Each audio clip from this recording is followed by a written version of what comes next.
Channel కదా, వాళ్ళ channels అవన్నీ యాడ్ల రూపంలోనో ఇంకోటి రూపంలో కోట్లు దోసి పెడతారు. మరి వాళ్ళు చెప్పక ఇంకెవరు చెప్తారు? వాళ్ళే కదా చెప్పాల్సింది. వాళ్ళకి చెప్పక ఇంకెవరు చెప్తారు? ఉదరగొడతారు, ప్రజలను నమ్మించడానికి ప్రయత్నం చేస్తారు.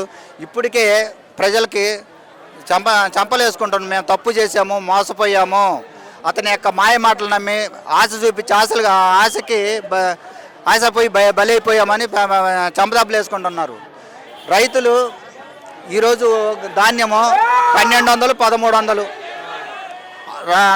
జగన్మోహన్ రెడ్డి టైంలో 2000 అట్ట అమ్మింది, 2100, 2200 అమ్మిన ధాన్యము ఈరోజు 1200, 1300 కొంటున్నారు. అది దళారుల చేతిలో పెట్టారు. ప్రతి గ్రామాన్ని దళారుల చేతిలో పెట్టి రైతాంగాన్ని నాశనం చేశారు. ఏ వ్యవస్థ కూడా సక్రమంగా లేదు, ఏ వర్గము కూడా సంతోషంగా లేదు. అన్ని వర్గాలు అసంతృప్తితో ఉన్నారు. ఈ అసంతృప్తి జ్వాలల్లో చంద్రబాబు నాయుడు కూటమి ప్రభుత్వం మట్టి కొట్టుకుపోతుంది.